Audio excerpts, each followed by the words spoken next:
Picture yourself standing in a world where shadows dance like living spirits, where the very air pulses with sacred energy. The humid darkness wraps around you like a living thing, thick with the smoke of burning copal and the earthy perfume of wet jungle soil. Torchlight flickers against towering stone walls, casting grotesque shadows that seem to breathe with ancient power. Above you rises a man-made mountain, a pyramid stretching toward the star-drunk sky, while around you the jungle thrums with an orchestra of the unseen. The deep growl of hunting jaguars, the endless chatter of nocturnal creatures, and beneath it all, the hypnotic drone of priestly voices that seems to vibrate through your very bones. This is the realm of the Maya, a civilization that has captured our imagination for generations. We see their impossible mathematical precision, their architectural marvels that still defy explanation, their profound understanding of celestial mechanics and cosmic time. We construct in our minds an image of peaceful astronomers and contemplative philosophers, sage rulers who built temples to honor the stars. When we visit places like Chichen Itza and Tikal, we see only the beautiful ruins, monuments to what we imagine was a golden age of intellectual achievement. But this vision, comfortable as it may be, is only half the truth.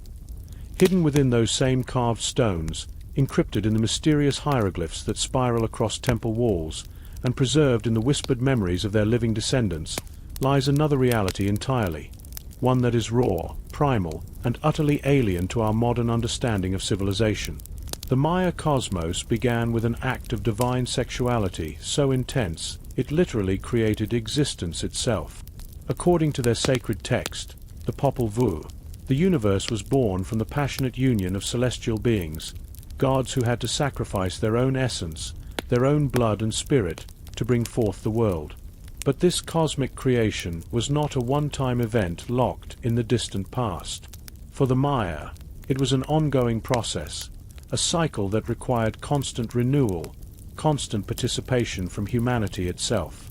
They understood that they were not mere observers of creation, but active participants in it, co-creators with the gods in maintaining the delicate balance of existence.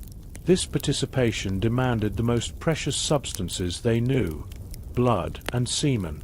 These were not simply biological fluids to the Maya. They were the physical manifestation of Sigulal, the sacred life force that animated all things. Semen was the seed of mortal creation. Blood was the essence of divine power. To offer both was to engage directly in the cosmic drama, to feed the engine of existence with the very stuff of life itself. This was not about personal pleasure or individual desire as we might understand it. This was duty in its most terrifying and ecstatic form. The boundaries we create between public and private, between sacred and secular, between the temple and the bedroom, simply did not exist in their reality. The human body was an altar, and the most sacred ceremonies were performed upon this altar of flesh and spirit. Consider a young noble, perhaps 16 years old, selected for the highest honor his society could bestow. For weeks he has been preparing through ritual purification, fasting until his body becomes transparent to the spirit world, consuming hallucinogenic plants that open doorways in his mind, praying until his voice becomes hoarse with devotion. He is not being prepared for marriage or a coming-of-age celebration. He is being prepared for a sacrifice of the most intimate kind. On the night of the ceremony, he is brought before his entire community to the summit of the Great Pyramid. The chanting reaches a crescendo that seems to shake the very foundations of the earth. The air itself becomes electric with collective anticipation and religious fervor. He feels no fear because he understands the magnitude of what he is about to accomplish. The high priest approaches, adorned in the skin of a sacred jaguar and crowned with the brilliant emerald feathers of the Quetzal bird. In his hands is an instrument that embodies both beauty and terror, a stingray spine, its serrated edges sharp enough to cut through bone, consecrated by generations of ritual use. In a moment of supreme religious ecstasy, witnessed by hundreds of his people, this young man becomes a living bridge between worlds. He takes the sacred spine and performs an act of auto-sacrifice that transcends our ability to comprehend. He pierces his own penis not once but repeatedly, threading a rope through the wounds, a rope studded with thorns designed to maximize the flow of sacred blood.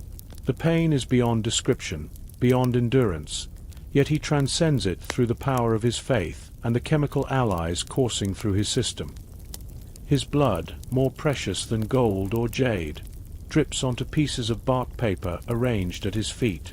This blood-soaked paper is then set ablaze, and the smoke that rises carries his life force, his very soul, up to the heavens where it will nourish the gods who keep the sun burning and the rains falling. In this moment of supreme agony and transcendence, he is no longer merely human. He is a conduit, a living gateway through which cosmic power flows. His sacrifice ensures that the sun will rise tomorrow, that the corn will grow, that the world will continue to exist. This was not an aberrant practice performed by a radical cult.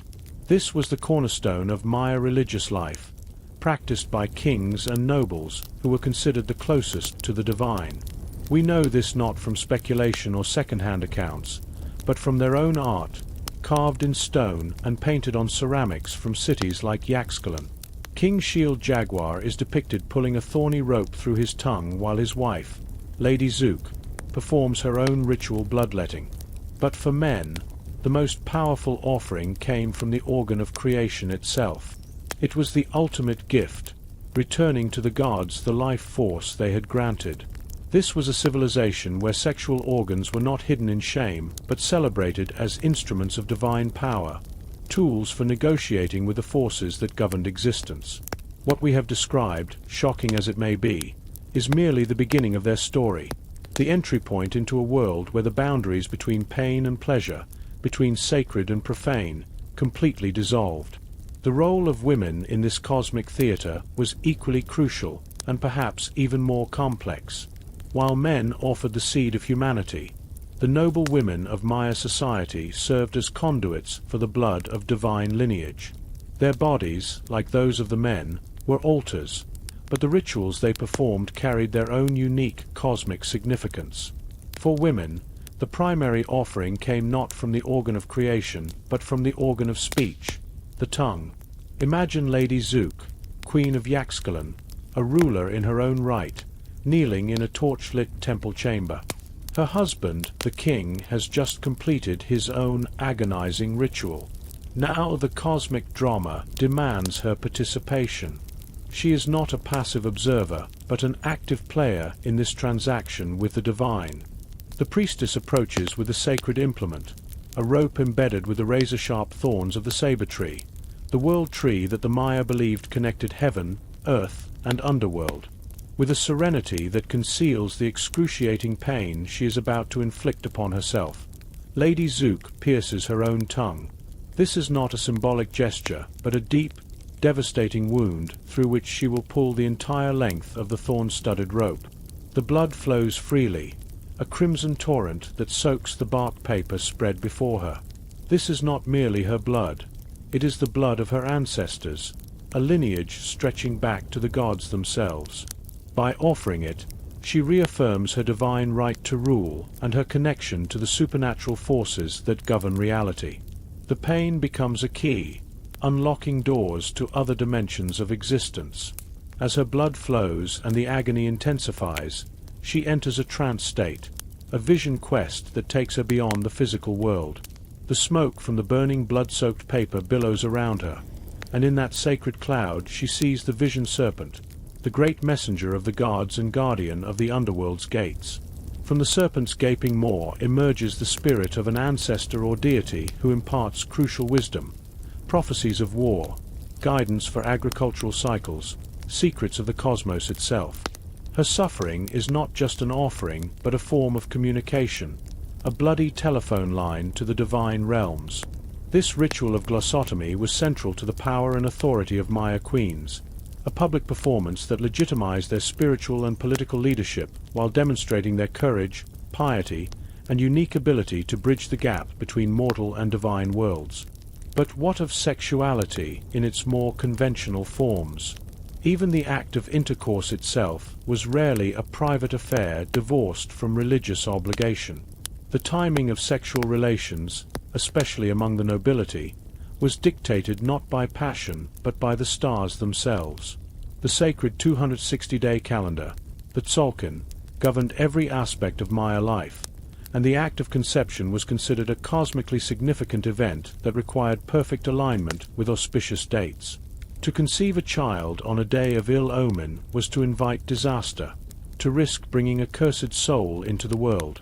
Astronomer priests were consulted to determine the most favorable conjunctions of celestial bodies, those rare moments when cosmic energies aligned perfectly for the creation of future rulers and priests. Sexual intercourse became a scheduled ritual performed not in pursuit of pleasure, but in service to the state and the cosmos. The act itself could be a form of worship. While the most extreme bloodletting ceremonies were public spectacles, evidence suggests that ritual intercourse also played a role in their religious practices. Temple complexes like those at Uxmal are adorned with elaborate phallic sculptures, not crude graffiti but sacred symbols of fertility and creative power. Some scholars interpret these sites as centers of sacred prostitution, where ritual sex was performed to honor fertility deities and ensure the fecundity of both land and people. The participants in these rites would not have been seen as degraded, but as vessels of divine energy, their bodies used to channel the creative forces of the universe. This was worship that was profoundly physical, a complete rejection of any separation between spirit and flesh. Yet this deep connection between sexuality and divinity carried a darker edge. If sex was a source of cosmic power, it could also be a source of cosmic pollution. Adultery was considered not merely a personal betrayal, but a tear in the sacred fabric of community life, an act that could bring divine wrath upon everyone. The punishments were brutally severe. An adulterous man might be handed over to the wronged husband, who had the legal right to crush his skull with a heavy stone. Adulterous women often faced equally grim fates, sometimes death by strangulation. There was no concept of a victimless crime in their worldview. The entire community was seen as a victim of such transgressions. This obsession with ritual purity extended to all forms of sexual expression. The question of homosexuality among the Maya remains a subject of intense, scholarly debate. Some Spanish chroniclers, like Bishop Diego de Landa, wrote with horror about what they perceived as the Mayas' acceptance of homosexual practices, even suggesting the existence of male brothels where boys were sold for sexual purposes. However, these accounts are heavily biased, filtered through the lens of 16th-century Catholic homophobia. The Spanish were often seeking justification for their conquest, and portraying indigenous peoples as sexually deviant was a common colonial tactic. The Mayas' own artistic record is more ambiguous. Ceramic figurines depict what appear to be homosexual acts, but their context remains unclear. Were these depictions of everyday life, mythological scenes, or warnings against taboo behavior? The truth was likely far more nuanced than Spanish accounts suggest. It's possible that certain forms of same-sex relations were tolerated or even integrated into ritual life, while others were condemned. What is clear is that Maya understanding of sex, gender, and desire was fundamentally different from our own. Theirs was a fluid and often dangerous landscape where every sexual act carried the potential for either divine favor or catastrophic wrath. This was a world where a young man piercing his own genitals was an act of supreme piety, where a queen bleeding from her tongue could influence the fate of empires. The bloodletting from their own bodies, however, was not always sufficient. Sometimes the gods grew hungrier.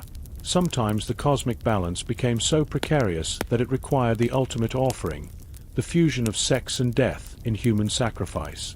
The ultimate expression of this terrifying worldview came when sexuality, sacrifice, and cosmic duty converged in the practice of human sacrifice. This was not random violence or the chaotic brutality of savage peoples.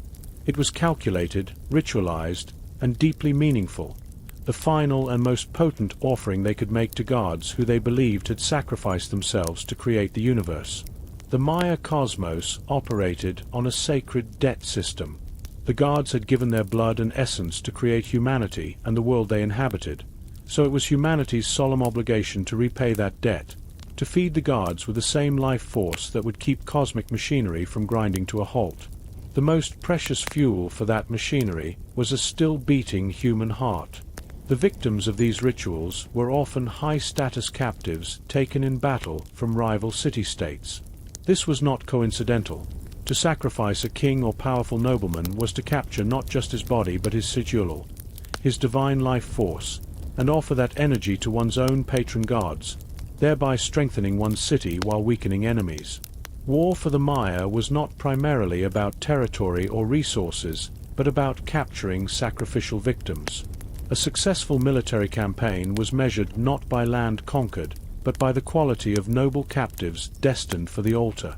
Picture the scene that played out repeatedly in cities like Palenque and Tikal. A captive lord who weeks earlier had commanded armies and lived in palaces is now stripped naked, his body painted blue, the sacred color of sacrifice. He is forced to participate in a final ritual ball game in the Great Court, but this is not a game he can win. It is political and religious theater, a reenactment of the cosmic struggle between the hero twins of the Popol Vuh and the lords of Xibalba, the underworld. His defeat is predetermined, his fate sealed. After the game, he is led up the steep steps of the main pyramid, while crowds below surge in religious frenzy, collective ecstasy filling the air with the thunder of drums, the piercing cry of flutes, and the deafening roar of thousands of voices. At the summit, 4 priests painted blue seize his arms and legs, bending him backward over a convex stone altar that arches his chest toward the sky. The Nakam, the sacrificial priest, approaches with his blade, a beautifully crafted obsidian or flint knife, sharp enough to split a hair. With a single expert motion perfected through countless repetitions, he plunges the knife into the captive's chest, just below the rib cage, and tears it open. He reaches into the gaping cavity, severs arteries and trachea, and pulls out the still-beating heart. He holds it aloft, a steaming, bloody offering to the sun god Kinich Ahau. This was the ultimate nourishment, the supreme gift. The body, now an empty shell, is kicked and rolled down the pyramid steps in a bloody cascade that ends in a crumpled heap at the bottom. But often the horror did not end there. Significant evidence from art and human remains found in sacred cenotes points to ritual cannibalism. To consume the flesh of a sacrificed enemy, particularly a powerful one, was to absorb his strength, his spirit, his divine essence. It was the ultimate act of domination and sacred communion, a way of internalizing the divine energy released through sacrifice. In this maelstrom of ritual violence, sexuality was never distant. Sacrifice was profoundly linked to fertility and creation. The shedding of blood upon earth was seen as fertilizing it, ensuring the growth of corn that sustained life.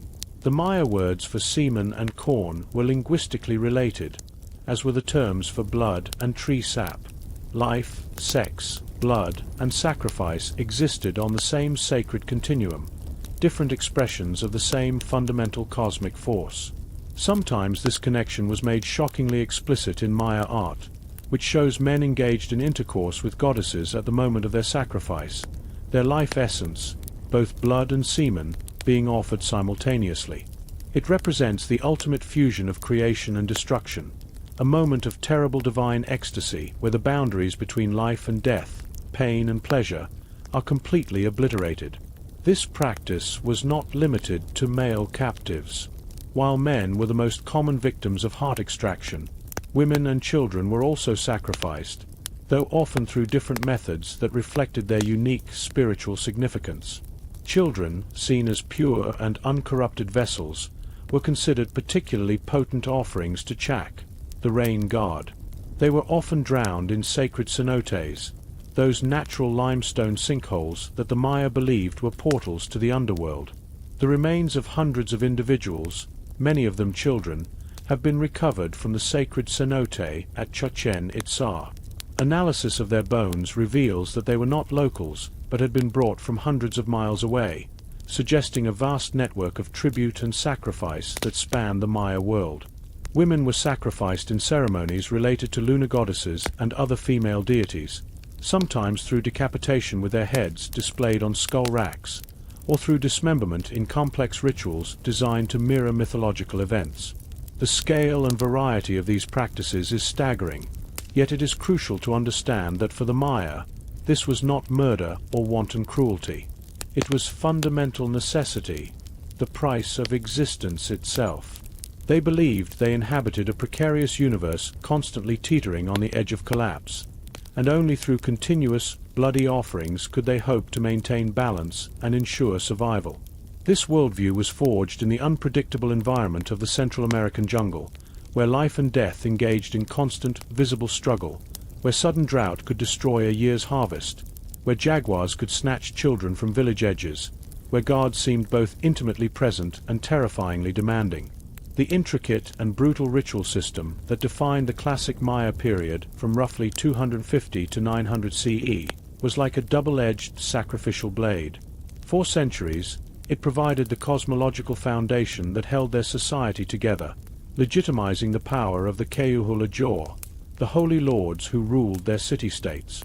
It gave profound meaning to life, death, and the often harsh realities of existence in an unforgiving environment. But this same system, predicated on constant warfare for captives and an ever-increasing demand for blood offerings, created a society perpetually balanced on a razor's edge. The very practices meant to ensure cosmic stability may have ultimately sown the seeds of societal collapse. Consider the psychological and social pressure inherent in this system. A king's primary duty was not administrative or economic, but spiritual. He was the chief intermediary with the gods. His legitimacy was literally written in the blood of his enemies and carved into the scars on his own body. A king who failed to secure captives, who failed to perform the grueling auto-sacrificial rituals, or whose reign saw crop failures or natural disasters, was perceived as having lost divine favor. His authority would crumble not because of political missteps, but because of spiritual failure. This created a relentless cycle of escalating violence where rival kings constantly had to outdo one another in the theater of ritual, waging more wars, capturing more high-status enemies, and performing increasingly elaborate and painful sacrifices. The inscriptions on Maya monuments are not just historical records, but propaganda, a form of spiritual and political one-upmanship. A stela at Naranjo boasts of its king piling up enemy skulls like cordwood. Another at Piedras Negras details the capture and sacrifice of a rival city's ruler, celebrated as a major triumph. This constant ritualized warfare was ultimately unsustainable. It drained resources, diverted manpower from agriculture, and created a climate of endemic instability. As the classic period progressed, the gods' demands seemed to grow ever greater. Archaeological evidence suggests that human sacrifice increased dramatically over time, with skeletons from later period mass graves showing signs of hasty, brutal dispatch, a far cry from the elaborate individualized rituals depicted in earlier art. This escalation may have been a sign of desperation. As Maya society faced mounting environmental and political crises, prolonged droughts, deforestation, overpopulation, and increased conflict, their response was to intensify their religious obligations. If traditional rituals were failing, it could only mean the gods were unsatisfied. The answer was always more blood, more hearts, more offerings. But what of the common people who comprised the vast majority of Maya society? While the most spectacular rituals were performed by elites, the worldview they represented permeated every level of social existence. The farmer in his cornfield, the potter at his wheel, the weaver at her loom, all lived in the same sacred cosmos, making humbler offerings of chicken blood or drops from their earlobes, but sharing the fundamental belief that their actions and piety were necessary for universal survival. They also bore the burden of supporting massive temple complexes, priestly classes, and warrior elites through tribute in crops, goods, labor, and sometimes their own lives or their children's lives. It's a misconception that all sacrificial victims were foreign captives. While high-status enemies were the most prized offerings, commoners could also be chosen for sacrifice, particularly during extreme crises. Mass graves containing ordinary men, women, and children testify to this grim reality. Imagine living in a society where, as environmental conditions worsened and droughts lengthened and corn harvests dwindled, the demands of state and priesthood only intensified. The very rulers supposed to guarantee cosmic order presided over a world visibly falling apart. At some point, the faith that had sustained them for a millennium must have begun to fracture. The social contract, the belief that sacrifices by the many, led by a divine king, would bring divine favor, was breaking down. The gods were eating, but the people were starving. This crisis of faith was likely a key factor in the so-called classic Maya collapse. Not a single catastrophic event, but a complex process of political fragmentation and depopulation that unfolded over more than a century. One by one, the great southern cities were abandoned. The Maya stopped carving their elaborate stone monuments and stele with histories of divine kings. The massive ceremonial centers fell silent, and the jungle began its slow, relentless process of reclaiming what had been built with such incredible effort and devotion. The people did not simply vanish. Many migrated north to cities in the Yucatan Peninsula like Chichen Itza and Mayapan, which continued to flourish for several more centuries. But the political and religious system of the classic period, with its divine kings and their bloody compact with the gods, had failed catastrophically, collapsing under the weight of its own internal contradictions. When Spanish conquistadors arrived in the 16th century, they encountered a Maya world already much diminished from its classical heights. The great southern cities lay overgrown and forgotten, while northern cities were often locked in petty conflicts and political fragmentation.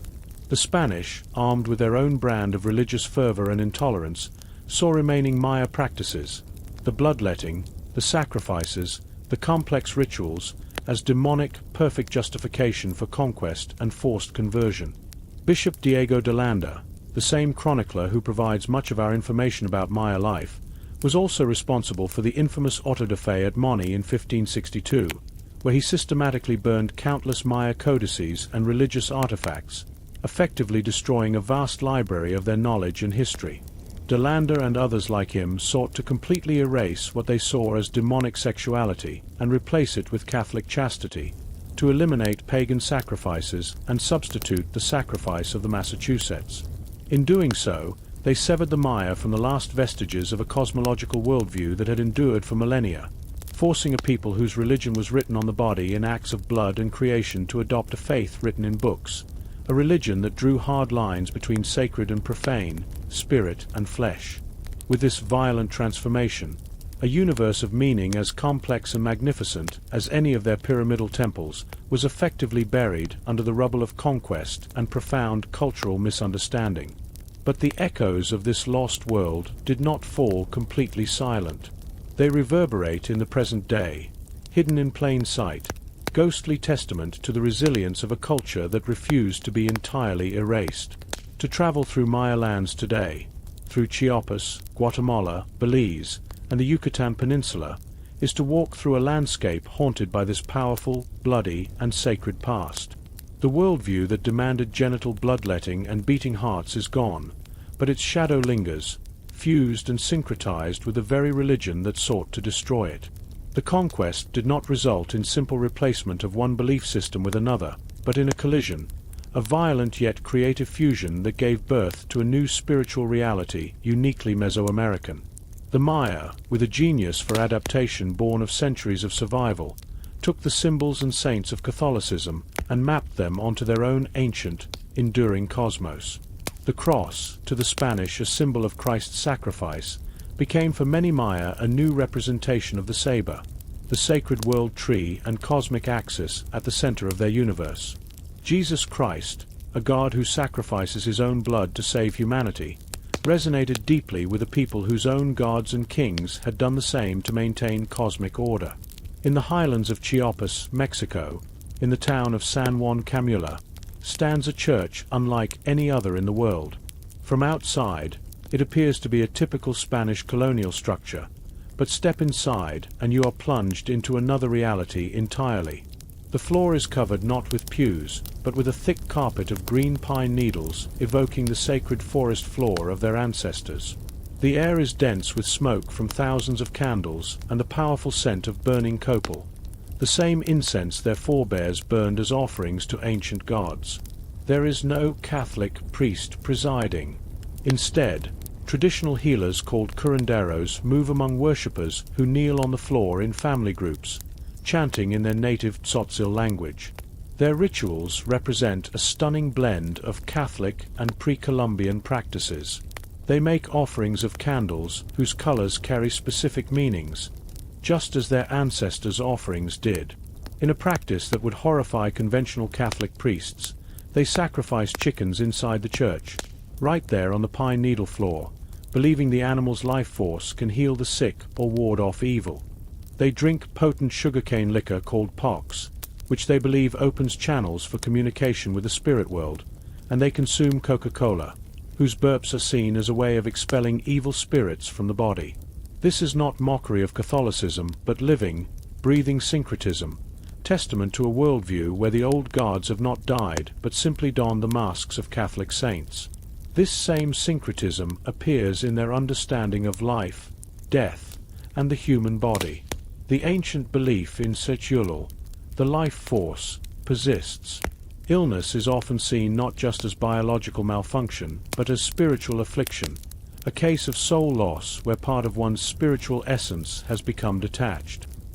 Healing becomes a ritual process involving curanderos who must journey into the spirit world to retrieve the lost soul fragment, a direct echo of the shamanic vision quests of their ancestors, those same quests induced by the agony of ritual bloodletting.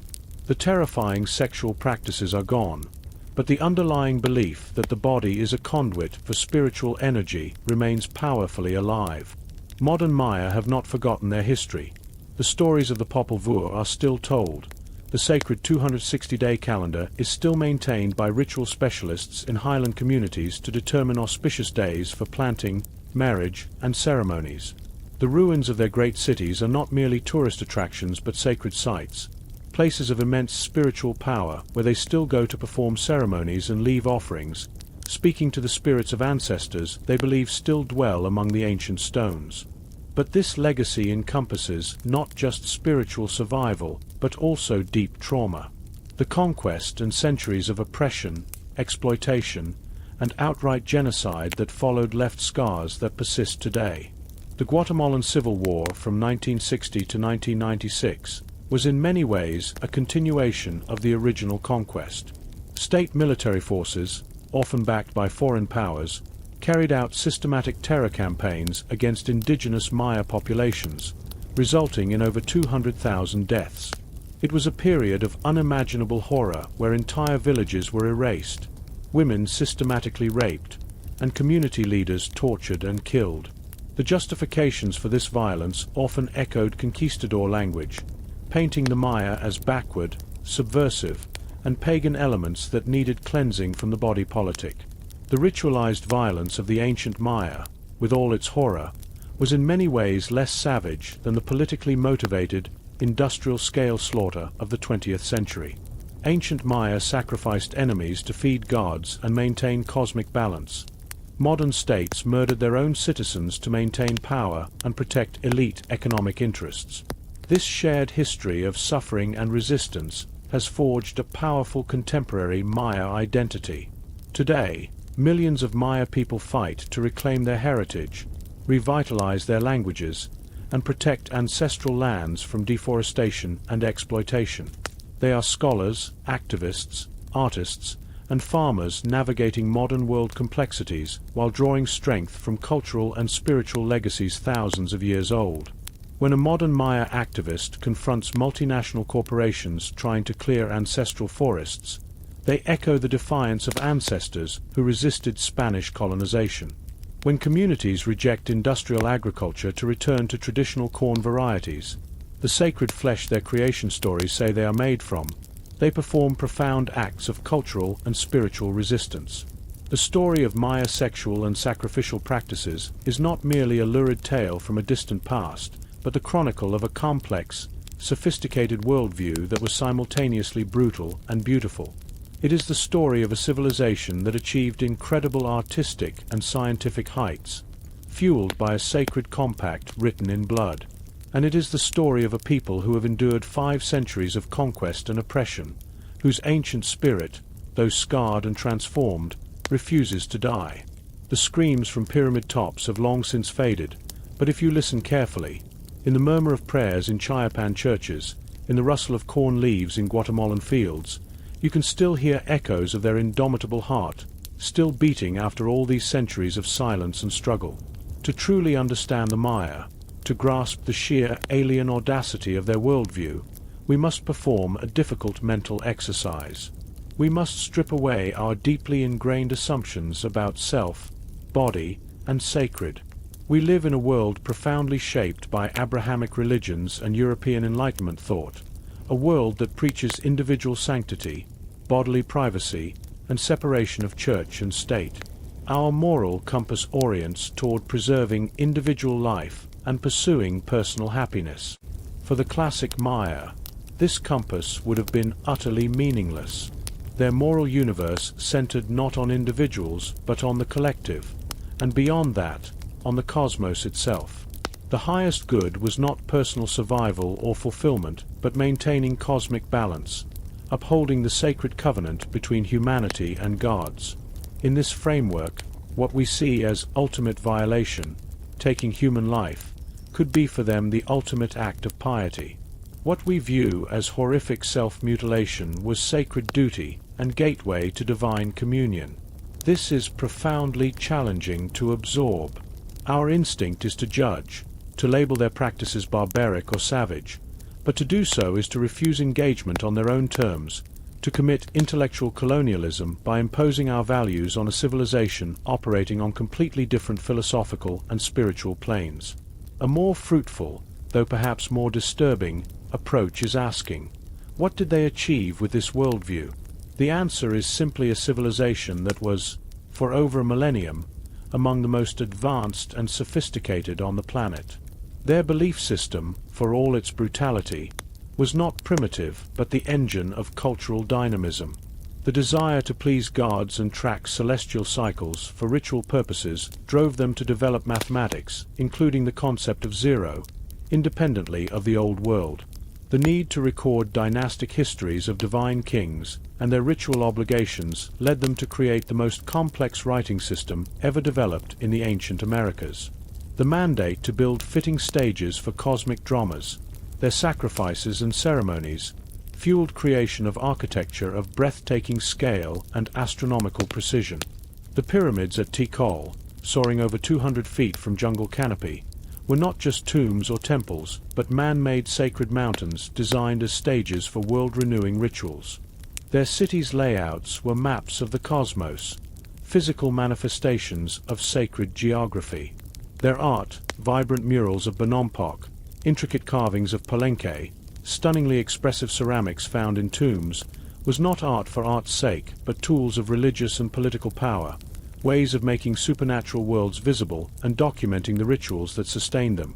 The very scenes of bloodletting and sacrifice that shock us were to them depictions of highest moral and aesthetic value.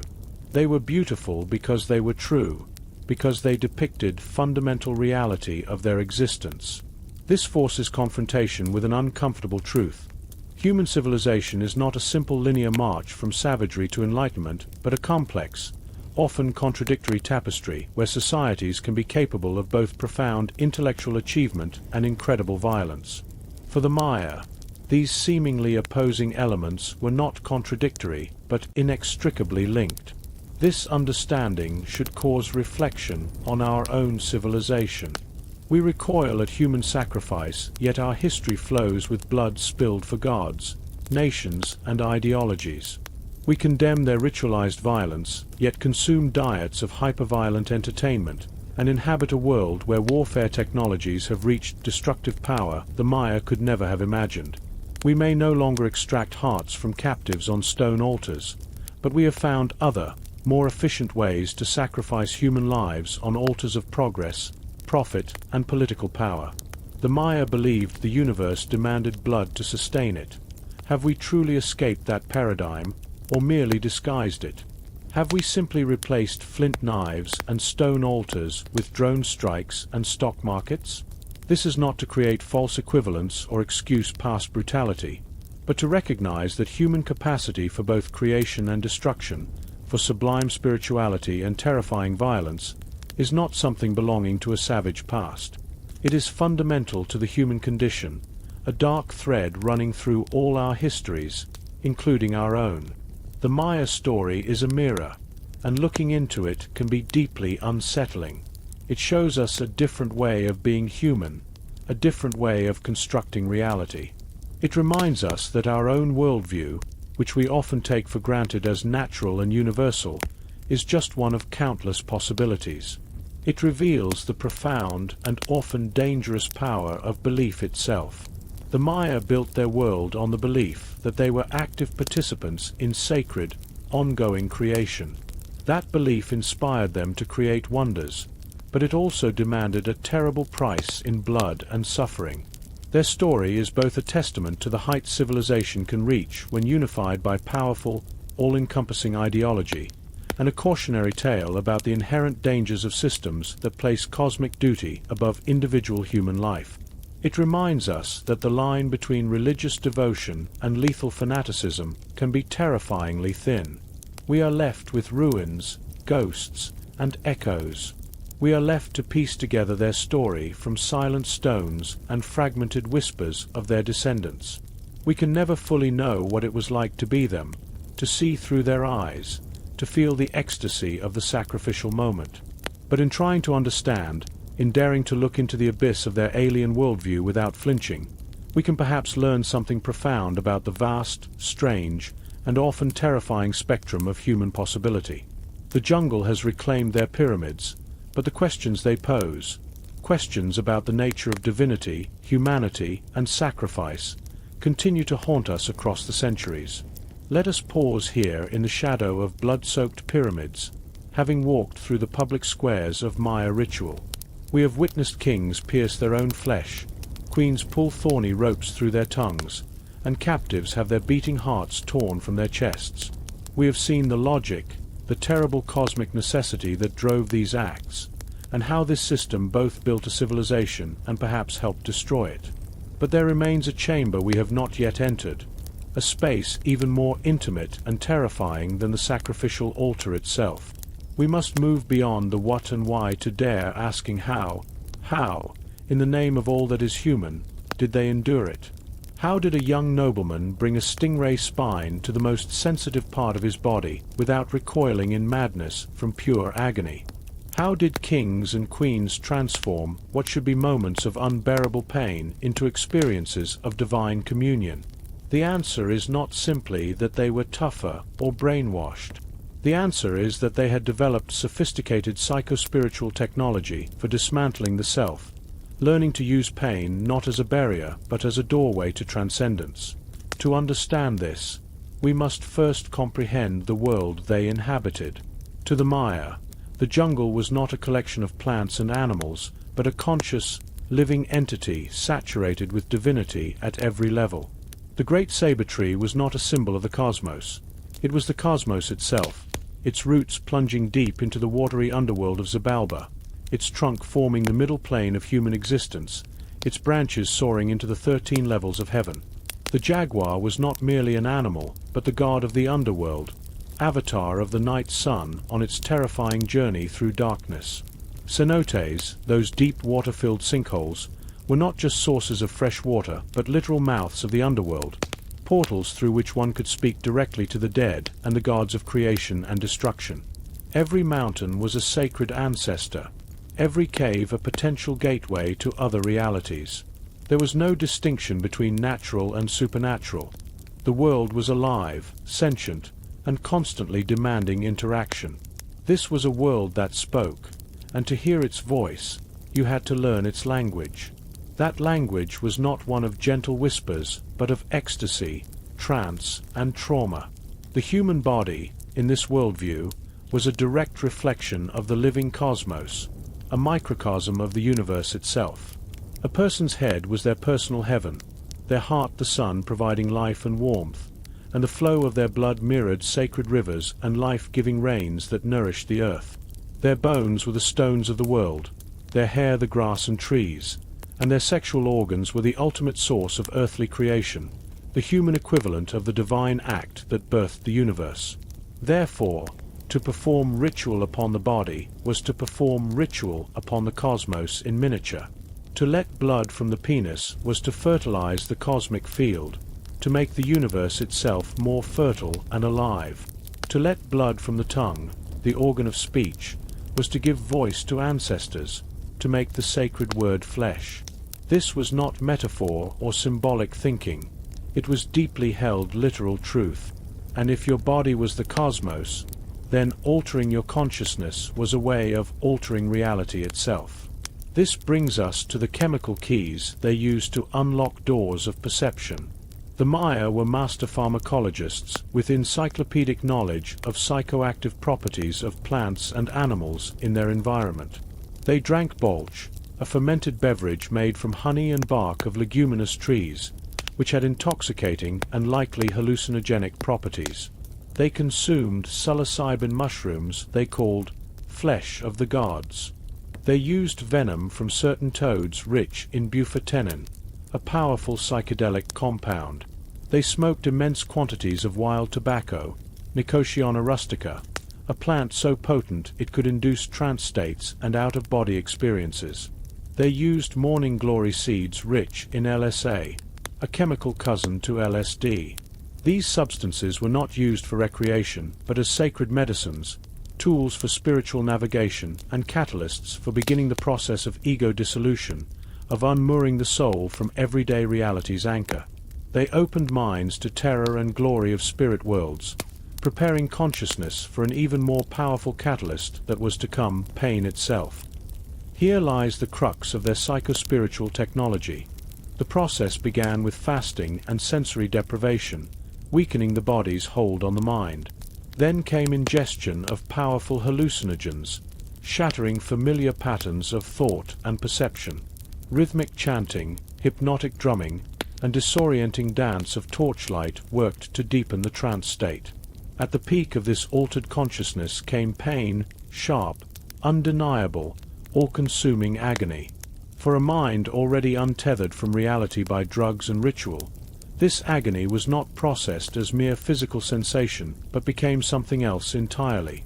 It became the voice of gods, the touch of ancestors, the raw energy of cosmos itself pouring into the body. Pain was the final key, shattering the last vestiges of individual self and allowing complete merger with the divine. The scream torn from their throat was not just reaction to physical wound, but the sound of barriers between worlds being ripped asunder. In that moment of transcendent agony, they were no longer king, queen, or mere mortal but a portal, a living gateway through which cosmic power flowed. This experience, this ecstasis, was the ultimate source of a ruler's authority. Any person could claim descent from gods, but a king who could publicly pierce his own body, enter a death-like trance, and emerge with prophecy from the vision serpent had proven his divinity in the most undeniable way possible. His power was not theoretical, but written on his own bleeding flesh for all to witness. Now let us descend from the pyramid's peak and walk stone causeways into the heart of Maya cities, into homes of common people. The worldview we have explored, this terrifying and ecstatic union of flesh, blood, and divinity, was not confined to gilded elites, but was the very air people breathed, the soil in which their lives were rooted. The farmer who woke before dawn to tend his milpa, his small plot of corn, beans, and squash, did not see himself as mere laborer, but as participant in the same cosmic drama as his king. His actions, though humbler, were equally essential to maintaining universal order. When he planted a kernel of corn, he was not just planting a seed, but burying a tiny piece of the corn god's flesh, entrusting it to the underworld with faith it would be reborn just as the sun was reborn each morning after its perilous journey through darkness. His world was governed by the same sacred calendar that dictated royal rituals. The 260-day Tzolk'in told him when to plant, when to harvest, when to marry, when to perform small but vital rituals that kept his family and crops in harmony with cosmic forces. He might not have possessed stingray spines or obsidian blades, but he had his own tools for honoring the sacred compact. He would let drops of blood from his earlobe or finger, mingling it with corn seeds before planting, a personal offering to fertilize the earth. He would burn copal incense at a small house altar, the fragrant smoke carrying prayers to gods, a miniature version of great plumes rising from temple tops. His sexual life was also woven into this sacred tapestry. Intercourse was not just for procreation, but an act of creation mirroring the divine origins of the universe, yet it was also fraught with spiritual danger. A man's semen was precious, finite resource, a vessel of life force. To spill it needlessly, to engage in sex during ritual fasting or preparation for sacred duties, was to weaken himself and pollute the community. Warriors were required to be celibate before battle. To engage in sex was to dissipate vital energy needed for combat, risking not just personal life but the success of entire campaigns. This belief created a society with complex, often contradictory relationships with sexuality. Their art and mythology overflowed with phallic imagery and overt celebrations of fertility. The penis was a symbol of divine creative power. Yet daily life was governed by strict codes of sexual conduct, demanding abstinence and ritual purity at key moments. It was sexuality of extremes, swinging between sacred duty and dangerous taboo. What of common-class women? Their lives were constant negotiations with the sacred. A woman's body was a mystery, source of both life and potential pollution. Menstruation was seen as powerful and dangerous, placing women in liminal states, caught between worlds. Menstrual blood was potent substance, and menstruating women were often secluded to avoid contact with men preparing for war or ritual, lest their power interfere. Yet this power was not seen as inherently evil, but as manifestation of unique connection to Ixchel, moon goddess of fertility and childbirth, but also of destruction and floods. A woman's greatest purpose, her most sacred duty, was bearing children, bringing new souls into the world to honor gods and work the fields. Childbirth was her battlefield, her moment of supreme sacrifice, and it was dangerous. Mortality rates for mothers and children were brutally high. Women who died in childbirth were honored like warriors who died in battle, seen as martyrs to creation gods, their spirits believed to accompany the sun on its daily journey across the sky.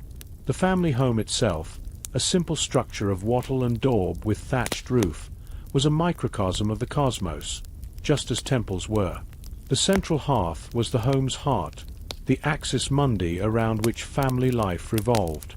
Burying ancestors beneath house floors was not disrespect, but a way of keeping family lines connected, ensuring spirits of the dead remained present to offer guidance and protection. Life was a continuous cycle of birth, death, and rebirth played out within home's sacred space, which reflected cities' sacred landscape, which reflected the universe's sacred structure. But this intimate connection to the sacred brought constant gnawing anxiety. The world was alive with powerful, often capricious supernatural forces. Gods were not benevolent shepherds, but powerful beings demanding constant appeasement. Sudden illness, failed crops, difficult births.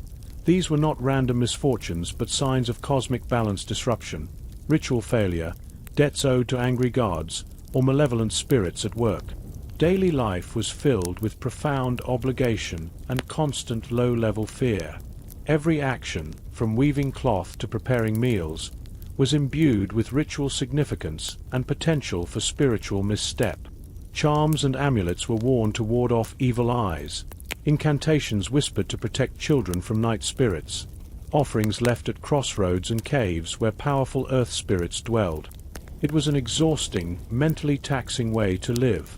Life on the knife's edge between divine favor and divine wrath. When we look at great silent ruins of Maya cities, it's easy to forget this reality. We see grand temples and astronomical observatories, and imagine lives of intellectual and artistic splendor. But for vast majorities who lived in those temple shadows, life was precarious and relentless struggle, not just for physical survival, but spiritual survival as well. Their story powerfully reminds us that the grandest civilizations are built not just on stone and mortar, but on daily toil, fervent beliefs, and quiet anxieties of millions of ordinary people living their lives in the shadow of gods who were simultaneously their creators and most terrifying predators. We stand now at the threshold of the final chamber, the most intimate and terrifying space of all. We have journeyed through public spectacles of royal bloodletting and witnessed the cosmic theater of human sacrifice. But to truly understand how the Maya endured these practices, how they transformed agony into ecstasy, we must understand the sophisticated technology of consciousness they developed. The answer lies not in simple toughness or brainwashing, but in their mastery of using pain as a doorway, trauma as transformation, and the dissolution of self as the path to divine union. This was their ultimate secret, their most profound achievement, the ability to transcend the human condition through the very extremes of human experience.